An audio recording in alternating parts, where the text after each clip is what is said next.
What is going on? Let's check out your hogs. Oh, Where do boy. we have to go to find them? There they are. 247's got you at number 22, 20 commits, Yep. 8 4-stars. Mm-hmm. What's the news of the day, sir? Well, they got a nice flip. I thought that was interesting. They flipped it was a transfer, not a high school rank, but just talking about signing day in general. Oh yeah. They got this young man. If I could pull his name up here, I had everything in front of me, and I just got done doing my live too, and I saw your link, and I was like, "Yeah, you're a good man. I owe you one." I missed a couple of weeks on the picks, and I felt really bad about that. But yeah, they picked up John Morgan, this defensive end who was actually a tight end out of high school, and Pitt turned him into a defensive end. He had 3 sacks. Somewhat productive year. It's nice. Sam wants to go and grab, these, at least on the defensive side of the ball, the guys that have already kind of proven themselves to a degree. You look back last year, like Jordan Dominic and Sanders, Dwight McLaughlin, Latavius Brinney. He's doing that again with John Morgan, a guy with a little bit of playing time under his belt in a Power 5 school. So that was nice. Quincy Rhodes, if you pull him up there, that was a guy that had a lot of heat from Oklahoma late. 4-star defensive end. There he is. Edge rusher, 6'7", 255 out of North Little Rock. That was a huge get for them. I mean, they have struggled at signing 4-star talent out of high school, and Quincy Rhodes is a hell of a get for them. I don't know that he's actually legit 6'7". I know people that have been around him say he's probably like a 6'5", maybe a short 6'6", but he's a big, long-bodied edge rusher, and that's something that something that's nice that kind of comes along with him already being a really good talent. So not only has he got the talent, but he's got the size with it. So how do you feel about the haul overall here? I'm gonna be, they really thought with this new defensive coordinator that they picked up from UCF, they thought they were gonna flip a couple of 4-star linebackers that were committed over there that are gonna go to Maryland. It looks like they're twins. But right now, as it stands, it's not a bad. It's honestly not. It's a good class. Anytime you're in the top 25, it's just in the SEC, it's like it's not good enough, right? It's not good enough. You're floating around the back end of the top 25. I like the class. I mean, I really do. There's some guys there that maybe don't have all the stars next to their names. Someone like Alex Sanford out of Oxford, Mississippi, big-bodied linebacker, like 6'3", 240. Moves really well for his size. I like the linebacker class. The DB class, I think they killed it. I think they did a really good job there. TJ Metcalf, who's actually a 4-star in Rivals out of Pinson, Alabama, had some push from some other programs, and he stuck with Arkansas through and through. That's a good get. Dallas Young. I like what they did in the secondary. They made that kind of a priority. The defensive line, I mean, they picked up 4, maybe 5 guys. I think they're talking about one of those offensive linemen flipping a defensive line, playing a little bit. I like the defensive line class. No, I'm wrong about that. Steven Johnson, I added him in that class. He did not. He decommitted, actually. I think he signed with Auburn. But overall, I think it's an okay class. Is it? Like when you compare it to the top half of the SEC, yeah, they're as usual, as is every year in the SEC. They're a little bit behind, but there are, I think, some diamond in the roughs there. And on the offensive side of the ball, Malachi Singleton, 6'1", 6'2", I think he's about 225. He'll fit this system like a glove so long as Kendall Browse is here with that veer and shoot RPO. I like him a lot. I like Malachi. He could be one to really keep an eye on, Mark, for sure. Folks, Ty does his own thing there at Hogville, so you got to catch him right there. And he just got done, and he runs on over here and helps me out. I do have an update on that. Okay. Starting January 1st, and I do appreciate the plug. I'm glad I could make it in here for you, Mark. Starting January 1st, I will no longer be with Hogville. I'm going to go back solo. This was my decision. We ended on really good terms. I like Hogville a lot. I like those guys over there, Otis Kirk and Dudley Dawson. I don't know if there's any two riders. For as long as they've done it, those guys just kill it. They crush it. But I'm going to go back solo, go back to my LLC and build this thing, continue to build it. But yeah, Hogville will be up. My final thing with Hogville will be the post game after the Liberty Bowl. So that'll be it for me for Hogville for at least for now. There's always opportunity that I could go back. So once January 1st hits, Ty, where is going to be the best place to find you? Tuss Talk with Ty. Back to you don't have to change it now. I just thought I thought since Heck yeah, we're changing it. People need to know where to find you. That's true. Yeah. We got to promote you. Absolutely. Yeah. I appreciate it. Yeah, I think overall though, I mean it's Sam's gonna have to do, and as is the case with every head coach that's ever been here. You got to do more with less. I mean, that's just the truth in the SEC. And Arkansas is not the only school in this conference that has to do that. There's a lot of good schools that have had to do more with less over the years and have found success. Tennessee, who's always kind of been on the upper end when you're talking about recruiting, like somewhere floating around the top 15, top 20, a little bit higher than Arkansas, but they still have had to do more with less compared to Georgia and Alabama and Florida. South Carolina, you saw how well they were this year. I really liked the way the way they closed the year out was really cool. I mean, it was good to see for South Carolina. But I like the class. They did have a couple of tight end commits not signed. Jaden Ham, 4-star, decommitted, and I believe he signed with KU with Kansas. And then there's Shamar Easter, who did not sign yet. The belief is he's going to wait until February. That's another 4-star. So there's still potential. I mean, they've got a little bit of time to add some more talent to this class. I'm not sure they stick it out in the top 25, though.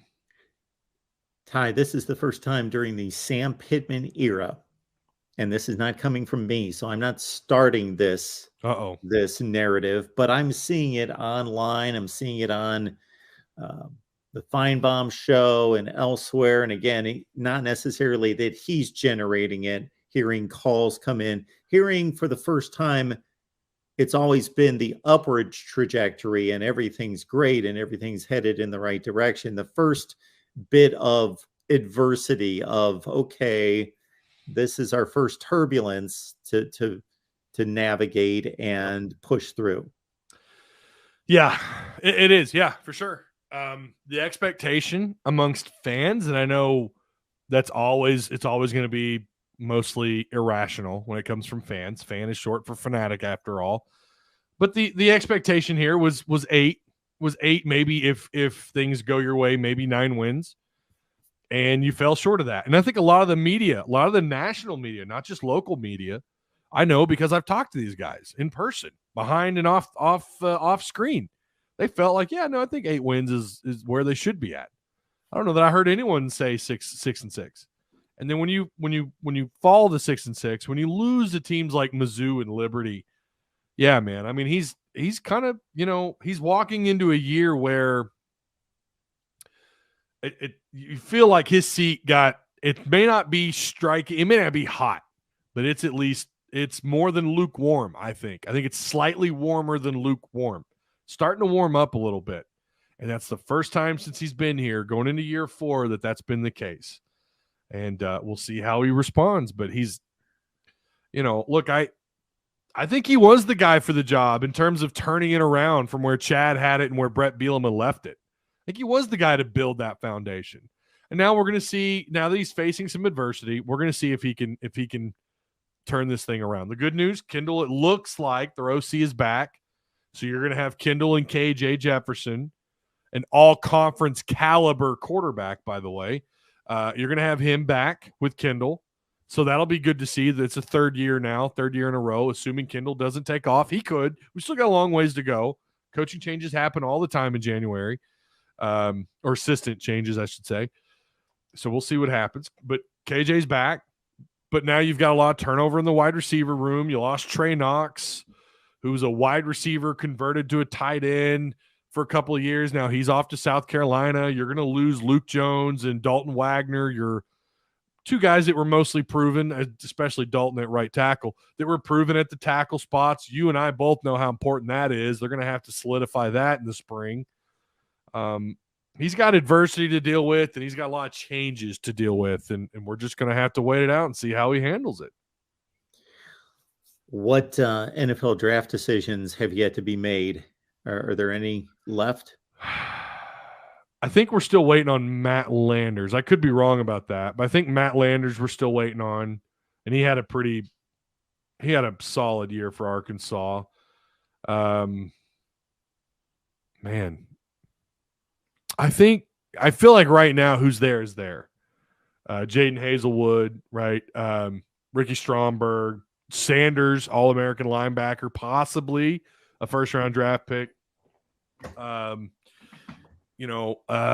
got Jordan Dominic back, and there was some concern he might think about the pros. He had a hell of a year considering how little he was actually on the field. He had something like 7.5 sacks.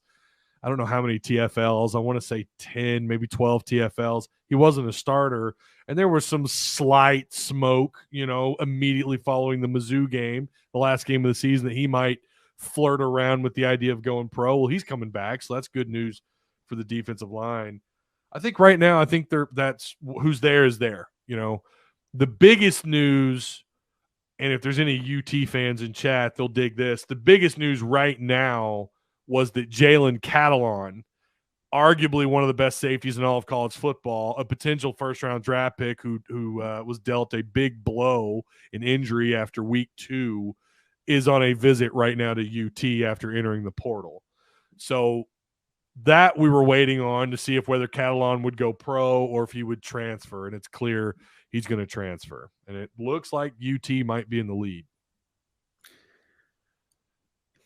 It's becoming an increasing part of this transfer portal where initially it was, okay, tons of quarterbacks because obviously only one plays. So if I can't get on the field here, I got to move on. I got to find my spot. But hey, if you're a guard and you can't get on the field, or you're a defensive lineman, let's say, where usually teams are now up to rotating 7, 8, 9 of those guys. If you can't get on the field, well, it's probably telling you that you need to move down in class or something. But when I see players at the level of Jalen Catalon moving on, where everything and I don't cover the program like you do. I cover it by extension through guys like you, and you more than anybody else. But I watch Arkansas play quite a bit, and I hear what is stated, and I hear, online and see online what he has stated about the program. There doesn't seem to be anything wrong, and he's an all-conference caliber player. What is he not liking about the situation that causes that? I don't know. There was a mass exit. I say mass. You had Brooks and Fouché, 2 safeties, a nickel and a safety, however you want to look at that. They bolted to LSU. Mo Brown, who I think actually had another year left under his belt, Monteric Brown, he left to go to the pros, and I think he actually made the 2 deep in Jacksonville. He had a lot of players leave, and some of that was, maybe it has something to do with the new hire with the secondary coach, which he went on Instagram Live and said, no, that's not true. It has absolutely nothing to do with anybody. It doesn't have anything to do with anyone leaving or anyone coming. Doesn't have anything to do with Dominic Bowman or Barry Odom, who's actually his coach, who's the safeties coach. Has nothing to do with that. And then he leaves. I don't know. I don't know if it's. I'm going to guess it probably has more to do with Barry Odom. Barry Odom heading to UNLV. I'm going to say that's probably it, but nobody knows for sure. I mean, he is he was an All-American after I think it was 2020. He was a preseason All-American going into 2021, if I remember right. This is a guy that could play at a high level. I mean, he missed what was it?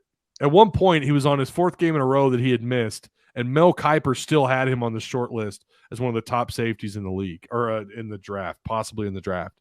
And this is a dude, he plays like he's 6'4", 250 pounds. He's not. He's much smaller than that. He's got a good frame, but he's a smaller cat. He's a smaller guy, but he hits with such authority. I mean, he knocks your soul out of your body, Mark. That dude, and he doesn't miss tackles. Solid cover guy, high IQ, really high IQ defensive back. Good hands, good feet. Everyone who I've talked to who analyze defensive backs or who have recruited, scouted, and looked at defensive backs believe that Jalen Catalon had the potential to go down as maybe the greatest safety to ever play at Arkansas. And that's not saying a ton, but you do have guys like Steve Atwater and Kenny Hamlin. You've got some names here. Sure. And for him to be in that category, to have that kind of worship at Arkansas, I shouldn't say worship, that might be the wrong word, but to have the kind of following that he does after sticking it out when all these players left to the portal, only now to not even bother to go with the pros or to go try out the draft, but to head to somewhere else. It's a head scratcher. It is for me. It's been like, why? I mean, I guess at the end of the day, it has to have something to do with Odom, but if he was really that, big on Barry Odom, well, why didn't he follow him to UNLV? Well, because it's UNLV. It's a group of 5 school, like I guess, but then why not just stick it out at Arkansas? I don't know, but whoever gets him, if he stays healthy, oh my God, they've got a big time player on their hands, but he's got to stay healthy. And that's something he never really proved at Arkansas. He missed a lot of time these last 2 seasons. Are you a bowl guy? Do you enjoy the bowl games? Like any bowl game? Not like I used to. Okay, not like you used to. Are you looking forward to this game against Kansas? Is Hog Nation looking forward to this game to a certain extent? Well, because Razorback fans are so diehard. Look, I know you got some. I see a lot of Michigan people in your chat. I know you got a lot of Big Ten. They'll all say the same. Like their fans are crazy.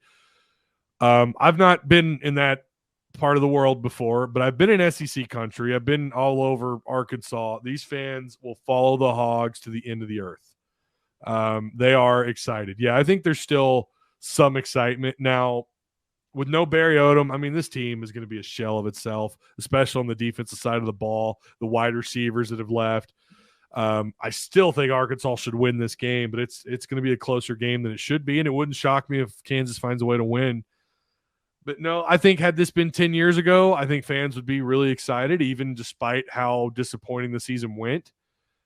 I think there is a little bit less excitement compared to then than what there could have been. But yeah, I just, Mark, I think the playoffs, and I know this has been a hot button topic, the playoffs have ruined bowl games, in my opinion. Yeah. Anything outside those 4 games or anything outside those top 4 teams, they just feel so worthless. I mean, I'm going to be real. And I know I always get it's not meaningless to the players. Okay, cool. But who buys the tickets? Who watches the games? Who analyzes the games like you and I do? Who does that, right? To the people that, players matter. Coaches matter. The athletic director who's done all this hard work and helping build a staff for that coach and bringing guys on, it matters to him. And I get that. But to the average Joe college football fan, I really believe that the bowl games have become more and more meaningless. And then you combine that with more and more opt-outs. It's just, I don't know. I'm having a hard time. I love football, and I'll watch football to watch football. There are some really intriguing games, really intriguing bowl games, and matchups do matter. But I don't think they matter near as much as like they did in the BCS era. I just, I'm all for playoff expansion. That's what I want. I would love to see them stretch that out to 16. I think we're going to get 12, and then maybe down the road we'll get to that number. But yeah, I'm just not as big on the bowl games anymore. I just and even when Arkansas is good, and don't get me wrong, the Outback Bowl was great. They weren't supposed to go to the Outback Bowl, and they did. That was great. But I feel like that bowl didn't have the same meaning that it once did 10 years ago. I don't know. Am I wrong? Am I crazy? No, you're not crazy. You're not crazy based on, does it have the same meaning tangibly? Of course it does. It never was a championship. It was just a bowl game, a postseason game, an added win or loss to your record, etc. But yeah, the perception, or else we would not, as College Football Nation, be talking about it all the time and complaining in some factions about bowl games and their lack of meaning. And with the opt-outs, that gives it a far more negative tone to it. The one thing I will say, though, if you get a chance to do this at some point after the bowl game, grab the TV rating for the bowl game, the Liberty Bowl game, and compare that to the rest of Arkansas's schedule. This will probably be the highest rated game that they play all year. Oh, yeah. Yeah, I think so. People watch bowl games. They still watch the bowl games. They complain about them, but they still get great TV ratings. Yeah. I see you're gonna know a lot more about that than I do, having with your background. I don't know what the ratings look like.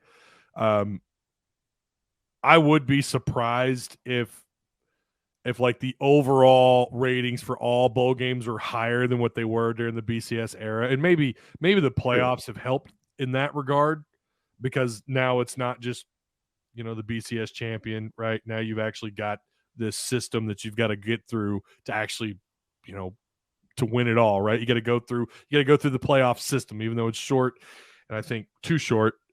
Maybe there is something to that, and they found the magic. They found the magic bean or whatever it is, but I think they need to expand it. But yeah, I'm gonna have to do that. You're gonna have to show. I don't even know where to look for ratings. I've tried Googling ratings before, and I get TV ratings guy. Send me a link. Based on I will send you a link. There's a site that at the conclusion of every college football weekend shows you every game that's on any network. As long as you are on even the SEC network, any network, Big Ten network, the entire list of games and what the rating and the viewership. I gotta have that link. You're gonna have to send that to me. Yes, I will send that to you. I have been curious about that. Like what is going on with the ratings and how do they compare to maybe the BCS era? I think that was the greatest era of college football history, in my opinion. I know it wasn't favorable, and I was all about leaving. I was all about going to that playoff structure. I was. But then when I heard, it's just 4 teams, I was like, wait, what? Whoa, hold on. You mean we're not going to have an NFL model for 130 teams? We're going to narrow it down to 4 games? What? Or 4 teams, I should say. And it's gone exactly how I thought it would. Because I've talked to a lot of people. They feel similar. Now, that's anecdotal, right? The ratings will tell you the real story. But I do feel like a lot of the Hog fans I've talked to here, when that comes up, like they'll be surprised at who even plays. Like they won't even, I don't even know, Alabama plays so-and-so since they're not in the playoffs. Wow.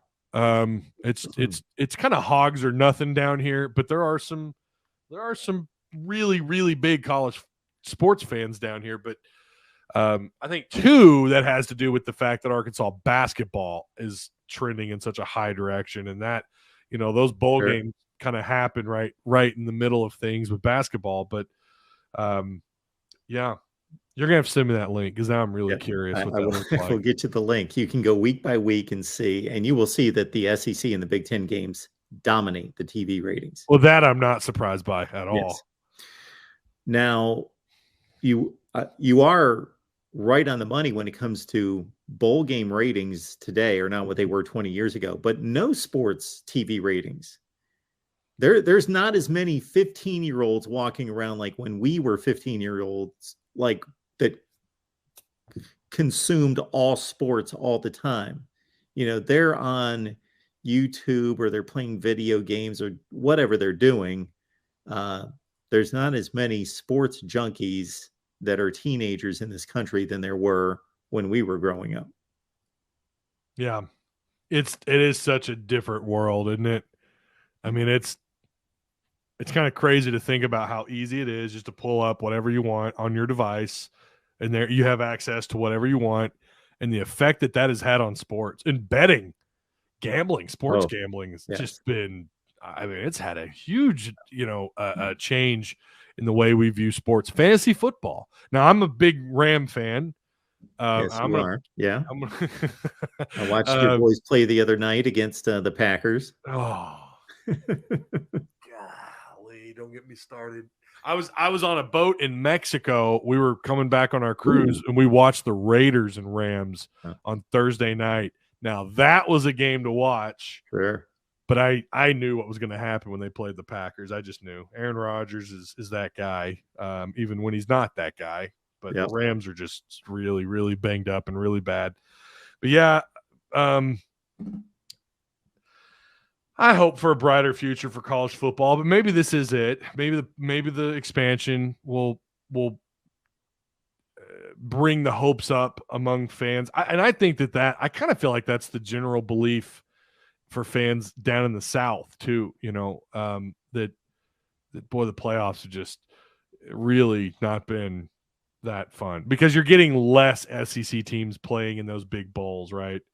When you had the BCS era, you had you could have 3 or 4 teams playing in those BCS bowls. Now you're stuck with 1 or 2. This year you got 2 Big Ten teams. So I was actually going to ask you about that. Now that I'm here and this popped up on my mind. How did you feel about the 2 Big Ten teams? And I realize the audience here is majority Big Ten. How did you feel about the 2 Big Ten teams getting in over everybody else? Well, Ty, we run a national channel here, so let's not assume that it's a Big Ten-centric audience. We don't want it to be. We want all fan bases in here. Okay. Yeah. How do I feel about it? Well, I believe that the way things shook out, that Georgia, Michigan, and TCU earned their spots. Now, I'm not going to say that Ohio State did not earn its spot, but it did not earn its spot going into the weekend. It just kind of defaulted into that 4th position. Now, they have the best record of everybody else standing, everybody left. So from that standpoint, they earned it. But I think we have an issue in college football between those people that want the 4 best teams, and I think that's best interpreted the most talented teams versus the teams that earned it. Maybe Alabama should be in the playoff if people wanted the most talented teams, the most NFL-ready teams to be in the playoff. Yeah. Did that answer your question? I don't know where you're going with. Well, I was going with the fact that you had – no, I have no problem with Michigan and Ohio State being in. I really don't. I think the Big Ten and the SEC have really gotten – that gap has narrowed big time. I think the Big Ten isn't as far behind the SEC as it once was. I think there for a while, and I'm not trying to piss anybody off, but I think for a while the SEC was multiple steps ahead of everybody else. Sure. And I think because of the portal and NIL and all this stuff, it's kind of helped close the gap. Not that those SEC teams haven't benefited from those things, but what I could not help but understand, like I get why TCU's there. They deserve to be there. But you and maybe you're on the same page with this. Alabama, I feel like, would beat the holy hell out of TCU. I don't know. And I think I really think TCU is going to get stomped. I don't think they have a shot at all. It's a Big 12 team. I'm not that big on Big 12 football. Even though I honestly think the best and most natural rivalries for Arkansas is actually in the Big 12. Sure. I've always thought that. Even going back to when I was a young pup in high school, I remember thinking, why the hell are we not in the Big 12? Now you understand, right? The money is, you'd be stupid to leave that behind, but not that big on TCU. And I did watch them play a little bit, and they kind of struggled against some teams they had no business struggling against for a team that's in the playoffs. Maybe I'm wrong and TCU goes in and shocks the world. Honestly, I would love that because I love parity in college football. I'm tired of seeing Alabama, who at times has been overrated, but most of the time not overrated. But I'm tired of seeing Georgia and Alabama and the same teams in that rotation in the 14 playoffs and being at the top. I want Tennessee in. I loved it when Clemson all of a sudden found their peak, after disappearing since the 1980s when they won their last national championship. I wanted Utah in. I wanted these teams. Kansas State's another one who actually plays Alabama in their bowl game. I wanted those teams in that mix. I'm okay with them being in the playoffs for that reason, but I think they would get killed. I think Tennessee with Hendon Hooker, and that's not the case because Hendon's out, but I think Tennessee with Hendon Hooker probably goes pretty far in that playoff structure. If we're talking about just the 14 playoff structure or playing TCU head to head, I don't know that TCU actually belongs there or not. I know they did what they did, and you got to give them credit for being in Power 5 and doing what they did. I get it. Someone's going to come at me with that. I understand that, but you tell me if you think TCU really, in a week-to-week grind at least, how well they would do in any part of the Big Ten, either side of the Big Ten, either side of the SEC. How well do they go undefeated? No, not a chance. So I don't know, and that's the problem that I have with this 4-team playoff. It's like, well, we want to put the 4 teams that we feel like belong there, but also will compete there in that space. I just don't think TCU will. I hope they do, and I'll love it. Shower me with, Ty, you were wrong. You suck. All right, cool. TCU won it all. I'm happy as a horned frog because I'm going to cheer for TCU. I am. I'm going to cheer for him. I want the little dog to win. I don't know, Mark. I guess I'm crazy. I'm just here's how I'll address it. Is that I get this a lot from Pac-12 fans and media and the Big 12 as well. Mm-hmm. About, we deserved that spot or we should have been selected, or like the Pac-12, there hasn't been a Pac-12 team since 2016. My response is, first and foremost, there is a enormous chasm between being good enough to reach the playoff, being considered for that, and then being good enough to win 2 games against that kind of competition to be a legitimate national championship threat. TCU will have to do more work in beating Michigan and Georgia/Ohio State than their season multiplied 10 times the rest of their season. These 2 games will be much more daunting than anything that they've faced. Mm-hmm. There's no question about that. The 2019 season is a good example, Ty. In 2019, that was the year LSU, Ohio State, Clemson, they're undefeated. They're in. Nobody had to think about it. The 4th spot, Oklahoma, was the only 1-loss champion of a conference. Yeah. So this was the cleanest, easiest take that we've had since the college football playoff started. Oklahoma gets the 4th spot. They're the only conference champion with 1 loss. People asked me, did the committee get it right? I said, well, it depends on what you want. Did Oklahoma deserve that spot? Did they earn that spot? Yes. They're a conference champion. They only have 1 loss. Yes. But what happened? They went to the playoff, and I predicted this. I said, this is what I mean by this. Oklahoma goes to the playoffs, and they gave up 49 points in the first half to LSU. Well, LSU and Alabama played in the regular season, and it was a colossal, great matchup, 46-41. Joe Burrow, Tua Tagovailoa. I said, do you want the team that earned it, Oklahoma, or do you want the 4 best teams? 4 best teams, LSU, Clemson, Ohio State, Alabama. There's your playoff. If you want the 4 most talented, best teams on the field, those are your teams. I agree. Yeah. And I can't say that about TCU this year. They lost to Kansas State. Now, granted, Kansas State's a pretty damn good football team. Kansas State won the Big 12. They won the title game. 30, what was it? 31 28. 28. That's right, 28. I just don't think they belong there. Now, again, they could shock the world. I don't think they will. Someone in your chat said the Big 12 is better top to bottom. I don't know what that means. I don't know if you meant like compared to other years. They are certainly not they're not anywhere on the same level as the Big 10 or the SEC. I'm sorry. I believe that TCU is going to give it a good run, and they're going to give Michigan a game. You think so? Oh, okay. Michigan. You think so? Yes. Against Michigan? Well, you would know more about Harbaugh in Michigan than I would. I don't know. I had 35-14 vibes. Okay. I don't remember what I put that. Yeah, when I say give them a game, I don't mean that it's going to come down to a last-second field goal. I mean, we're going to the 4th quarter and the game's in doubt. That's what I mean. Yeah. Which could turn out to be a 17-point game. Mm-hmm.